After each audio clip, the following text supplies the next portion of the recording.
You've never heard the story I'm bringing you today before. The Young and the Restless spoilers, Billy's risky move backfires and Mariah's story needs to be told.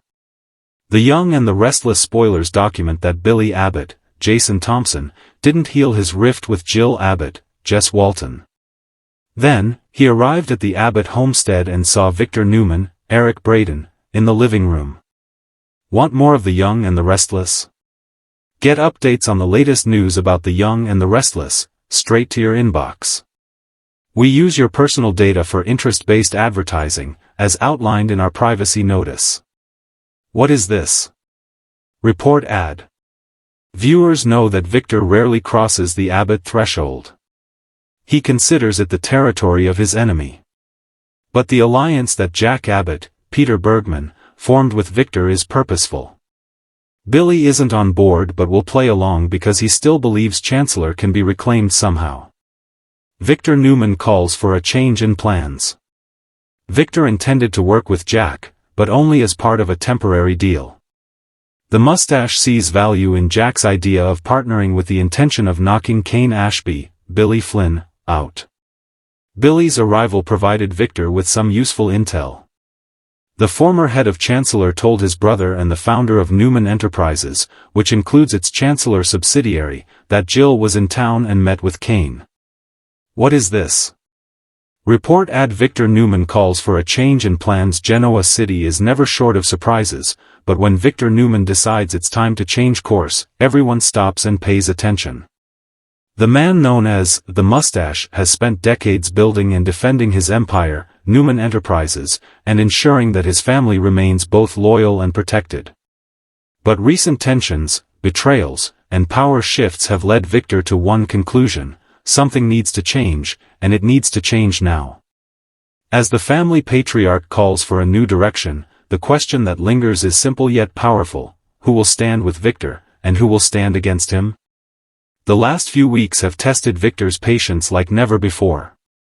His once unified family now feels divided by ambition, resentment, and secrets. Victoria's independence continues to clash with Victor's old-school leadership.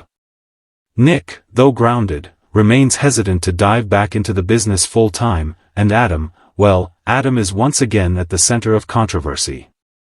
He's unpredictable, sharp, and dangerously capable of outmaneuvering even Victor when pushed too far. But this time, Victor isn't just making threats.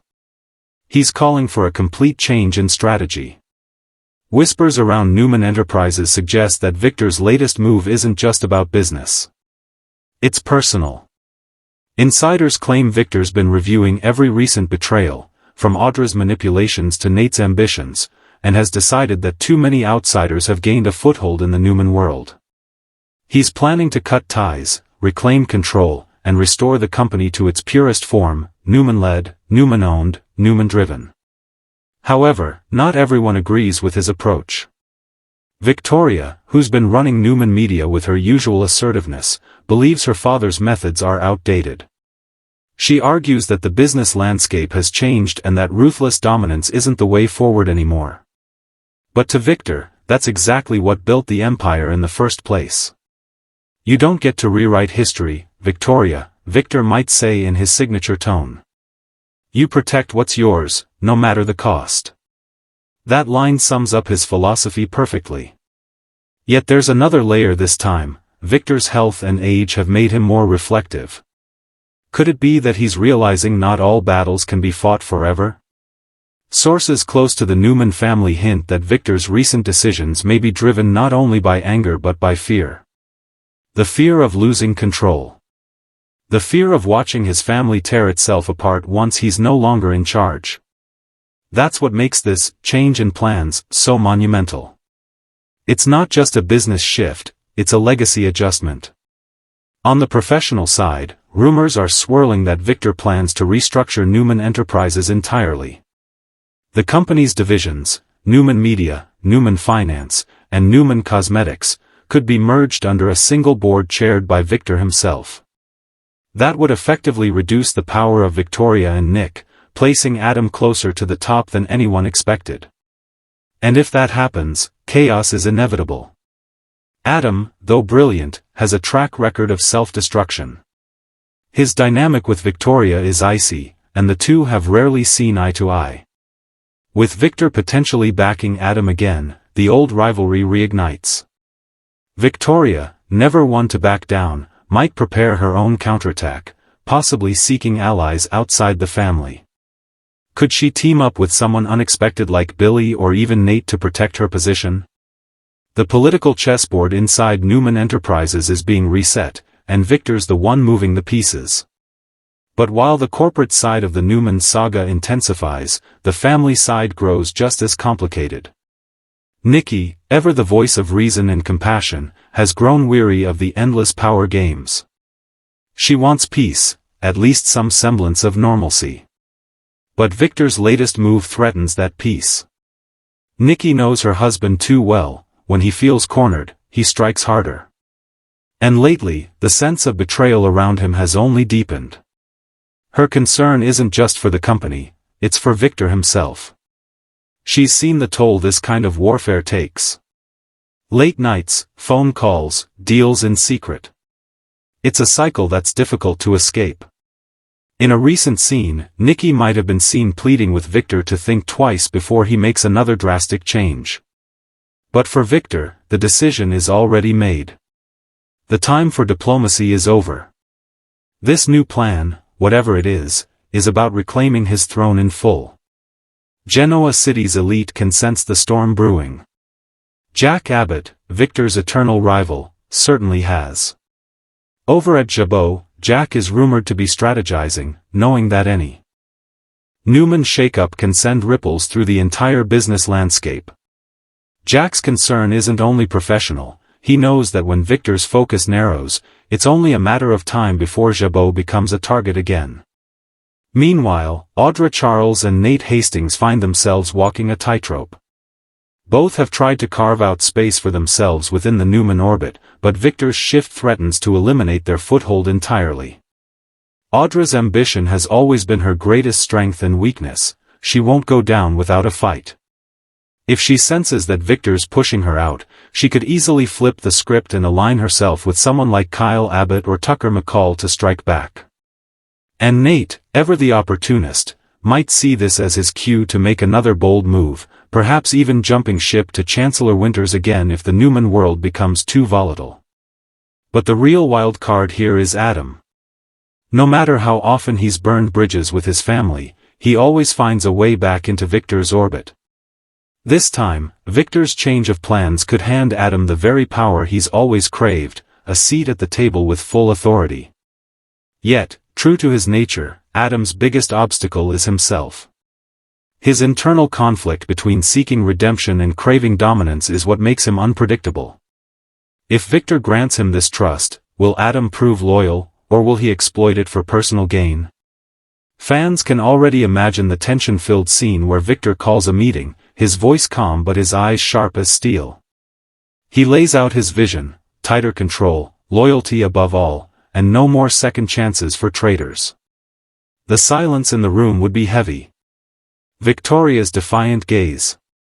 Nick's quiet disappointment. Adam's barely hidden smirk. Nikki's silent plea. That's the dynamic of a Newman family meeting: the love, the loyalty, the tension, the unspoken threat that family unity can collapse at any moment. And as Victor looks around the table, he knows this could be his defining moment. For years, fans have watched him outsmart, outlast, and outmaneuver anyone who dared to challenge him. But this time, the stakes are personal. The world is changing, his children are evolving, and for the first time, he might not be the indestructible force he once was. Yet, make no mistake, Victor Newman doesn't go quietly. If he's calling for a change in plans, it means something seismic is coming. Perhaps he's plotting a merger that no one saw coming. Perhaps he's pulling resources to target an unseen enemy. Or perhaps, in a rare twist, he's preparing to step back and let his children prove who's truly capable of carrying the Newman legacy forward. There's also growing speculation that Victor's change in plans could tie directly into a larger Genoa City power shakeup. With Tucker McCall, Diane Jenkins, and Jack Abbott all making aggressive moves, the city's elite are on high alert. Could Victor's next play involve a secret alliance or a hostile takeover that redefines the entire business landscape? And what about Nicky's fears?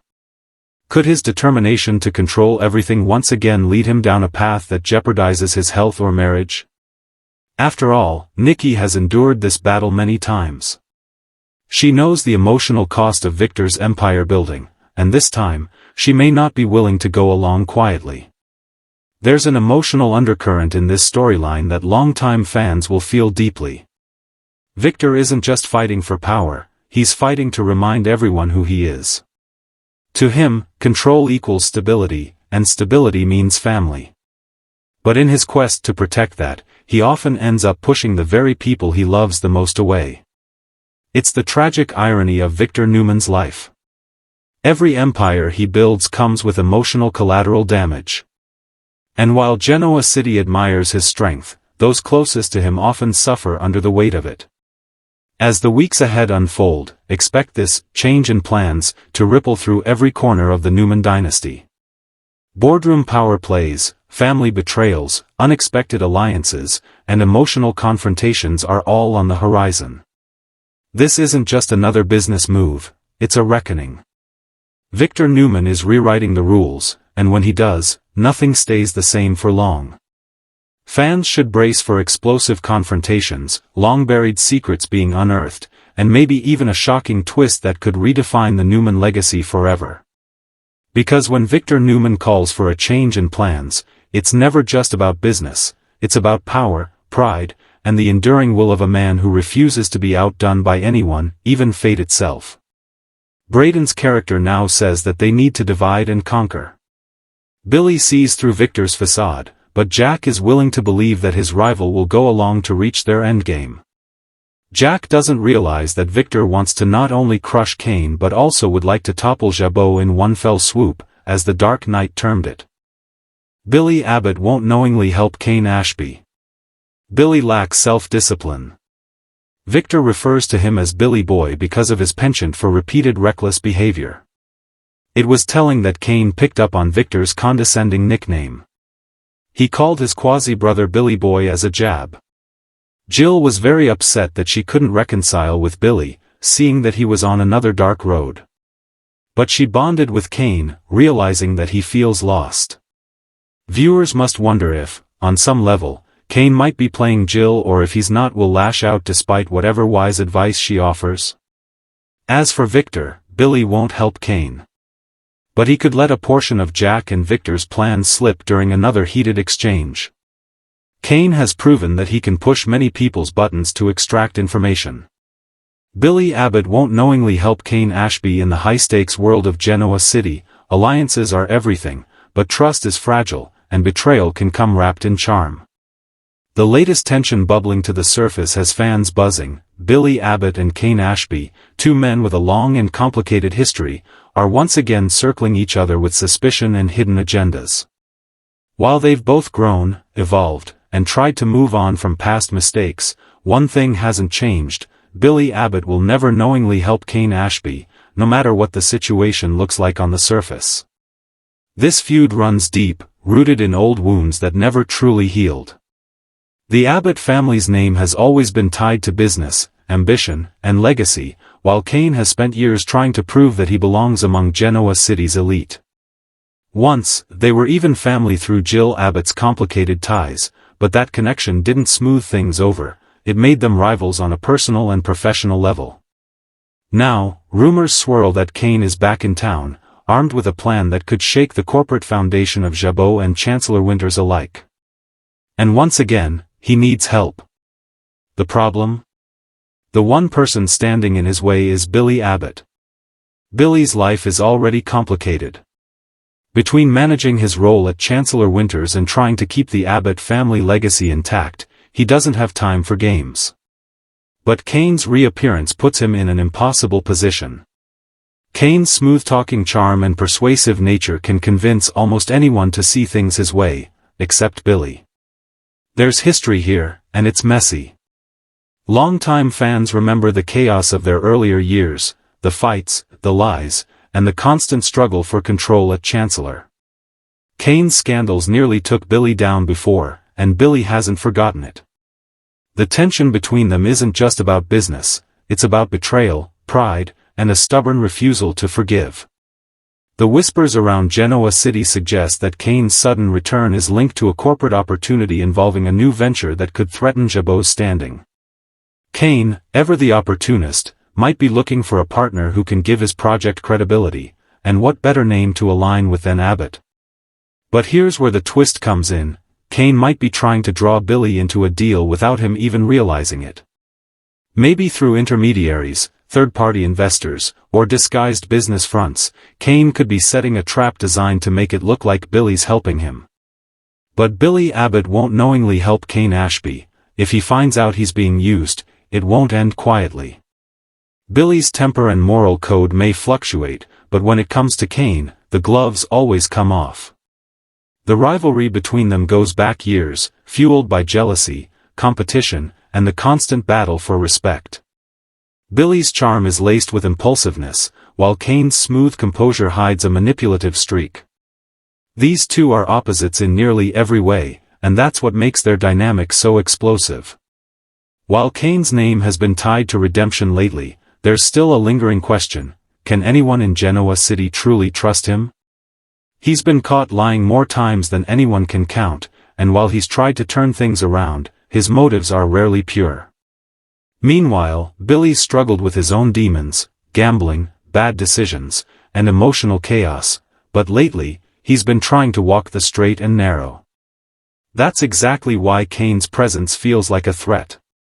Billy's finally finding some balance, maybe even some peace, and Kane's arrival threatens to pull him right back into the darkness he's been fighting to escape.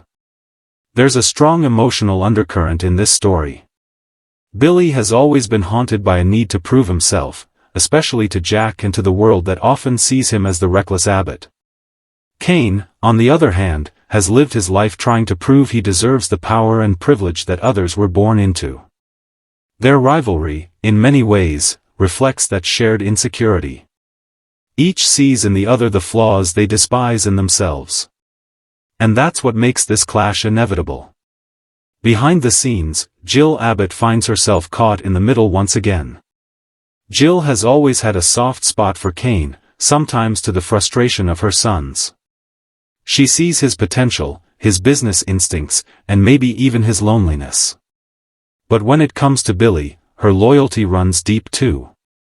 She knows that any collaboration between the two men is a ticking time bomb. If Kane is truly trying to pull Billy into something behind the scenes, Jill may have to intervene before things spiral out of control. And speaking of control, this storyline could tie directly into larger business maneuverings in Genoa City. With Victor Newman calling for changes in his empire and Jack Abbott focused on solidifying Jabot's future, there's opportunity in the air, opportunity that a man like Kane could easily exploit. He could present himself as a middleman, a dealmaker offering new opportunities for collaboration or expansion, all while quietly serving his own agenda. But make no mistake, Billy won't play his game. He's been burned before. The idea that he might unknowingly get entangled in Kane's latest scheme sets up a powerful story of deception and discovery. Imagine the moment when Billy learns the truth, that a recent deal or partnership was actually orchestrated by Kane from the shadows. The fury, the betrayal, the explosion that follows, it's the kind of emotional and dramatic payoff that keeps Y&R fans hooked. Billy would confront Kane, no doubt in front of others, tearing down the facade that Kane carefully built. "You think you can manipulate me again?" Billy might snarl, his voice filled with restrained rage. "Not this time. You'll never use me, or this family, again." That's classic Billy Abbott, fiery, passionate, and protective of both his family and his pride. But Kane, always composed, might fire back with a smirk, reminding Billy that they're more alike than he wants to admit. And maybe that's what drives Billy craziest, the idea that deep down, Kane isn't entirely wrong.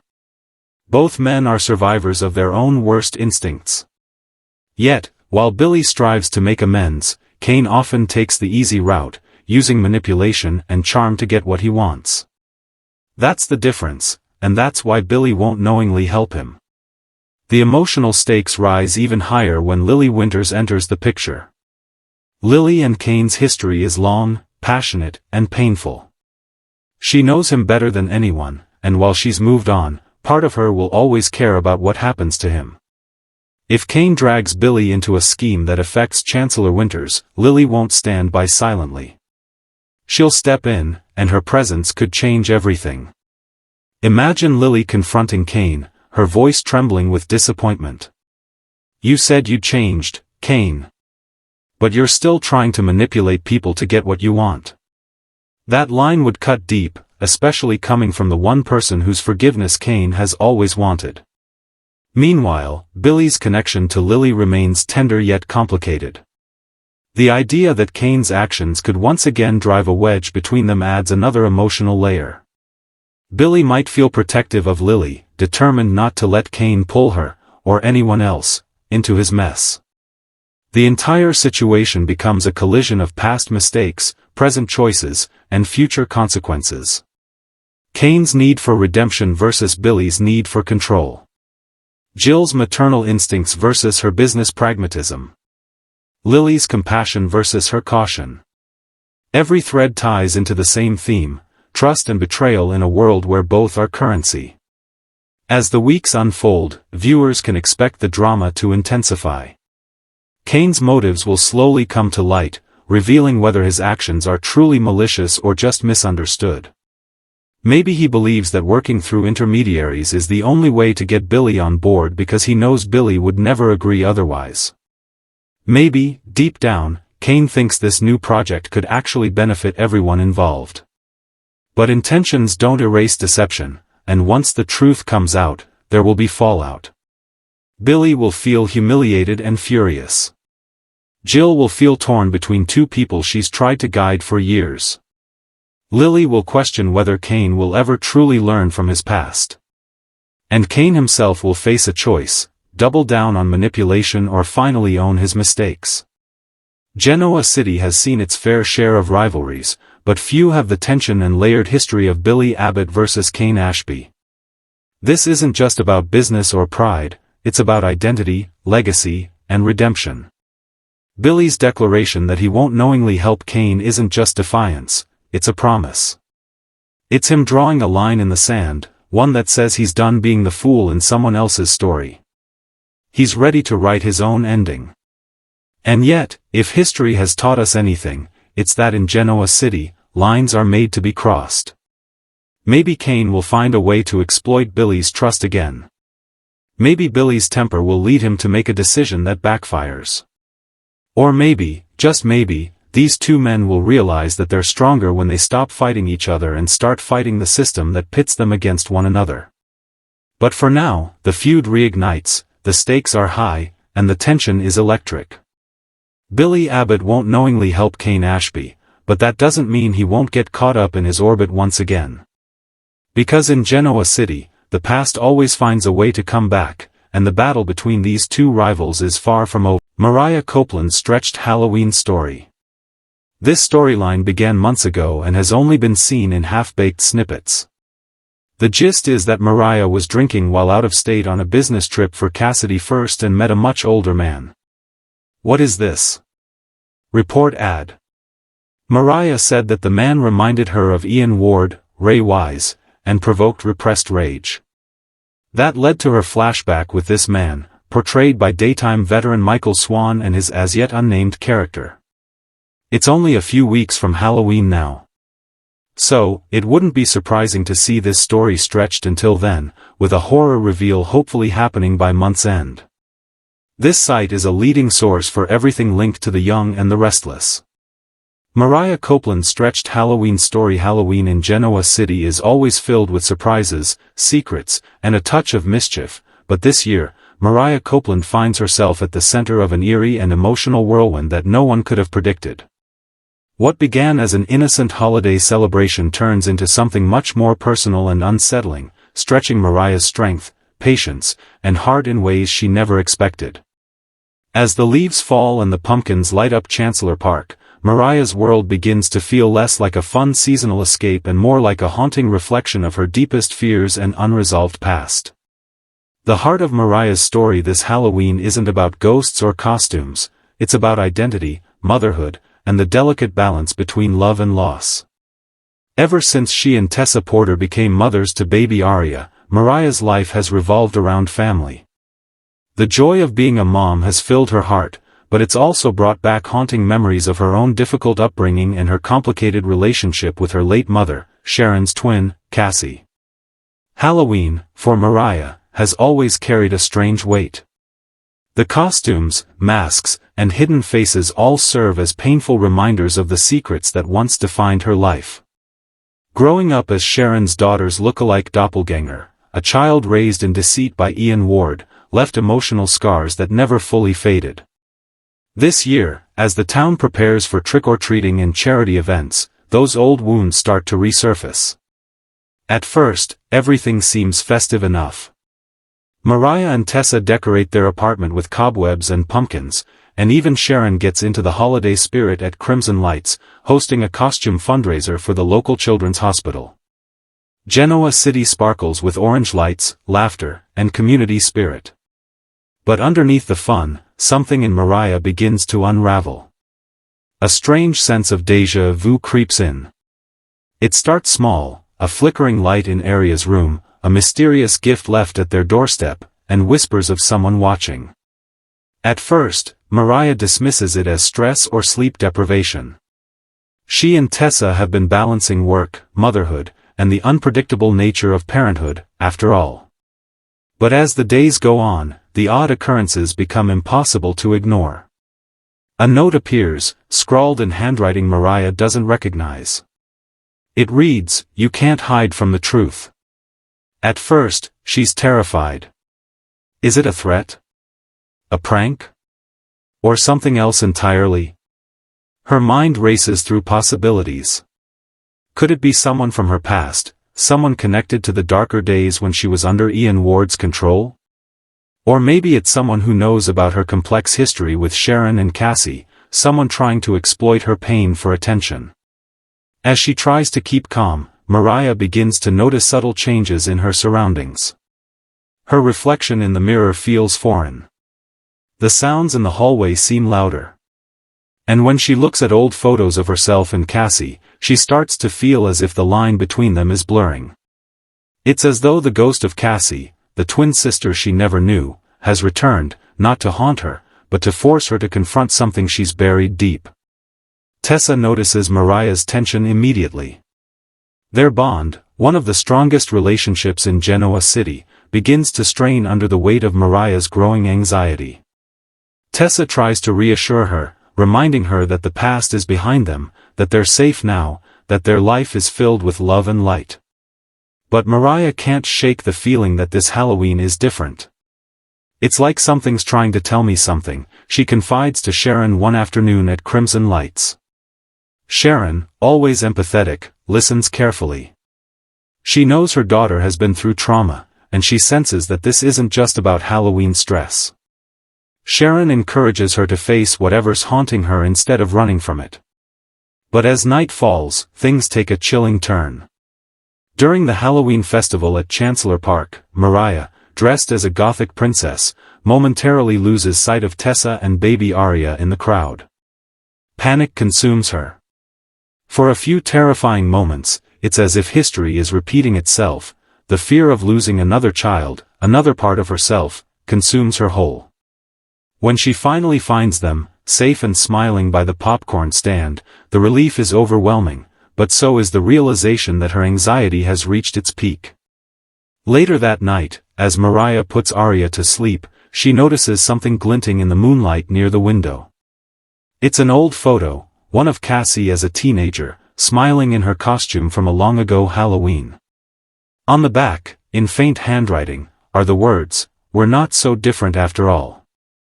That moment cracks something open inside Mariah. She realizes that this isn't a haunting from beyond, it's her subconscious pushing her to heal. For so long, she's carried guilt and confusion over Cassie's death and her own existence as the replacement daughter. This Halloween, the ghosts she's facing aren't supernatural, they're emotional, the echoes of a life she's never fully come to terms with. In a beautifully emotional sequence, Mariah visits Cassie's grave the next day, bringing with her a small carved pumpkin decorated by Arya. The autumn wind is cool, and the golden leaves dance around her as she speaks softly to the sister she never knew. "I used to think I didn't deserve any of this," she says. "But I see now, we're both part of this family, both loved, both remembered. You gave them hope, and I'm doing my best to keep it alive." It's a moment of catharsis that allows Mariah to let go, not of Cassie, but of the guilt that's been haunting her. She finally feels free enough to embrace the life she's built with Tessa and Arya. The following week, the strange notes and flickering lights stop. It's as if the universe itself has given her permission to move on. But the emotional impact lingers. Sharon notices a new lightness in her daughter, a calm that wasn't there before. For Tessa, it's a relief to see the woman she loves coming back to herself. Their family feels stronger than ever, bound not just by love, but by the truth that healing sometimes takes time, and sometimes, it comes in mysterious ways. Meanwhile, other Genoa city residents begin to reflect on their own pasts as Halloween fades into November. Faith, inspired by her sister's courage, decides to organize a mental health awareness event at the coffee house. Sharon, proud as ever, supports her daughters both in spirit and action. And Mariah, rejuvenated and confident, steps into a new chapter. She takes on a project at Chancellor Winters that focuses on community outreach, determined to help others find hope after trauma, just as she did. But the story doesn't end there. A few weeks later, Tessa receives a package in the mail. Inside is a small silver locket engraved with the initials, CM. When she opens it, she finds a tiny photo, Cassie and Mariah side by side, photoshopped together as if they'd been twins in real life. There's no note, no signature, just a quiet reminder that the past never truly disappears, it transforms. Mariah, instead of being frightened, smiles softly. "Maybe that's her way of saying she's still with us," she whispers. Halloween may have started with fear and confusion, but it ends with peace. For Mariah, this season of shadows has illuminated something beautiful, that healing is not about forgetting, it's about accepting. The scars of her past are still there, but now they're part of her strength. And as Genoa City moves into the holiday season, Mariah feels ready for whatever comes next. She's no longer running from ghosts, she's walking hand in hand with her family toward a brighter future. Yet, for longtime fans, this storyline feels like so much more than just a seasonal special, it's a poetic full-circle moment for one of Y&R's most layered characters. Mariah's journey from being Cassie's mysterious look-alike to becoming a loving mother and devoted partner has been filled with twists, heartache, and growth. This Halloween story, stretched with emotion and meaning, captures the essence of who she is, resilient, compassionate, and deeply human. And though the pumpkins have dimmed and the costumes are packed away, Mariah Copeland's Halloween story will echo long after the season ends, a reminder that sometimes, the scariest ghosts aren't the ones outside our window, but the ones inside our hearts. But when we face them with love, even the darkest nights can lead to the brightest dawn. Over.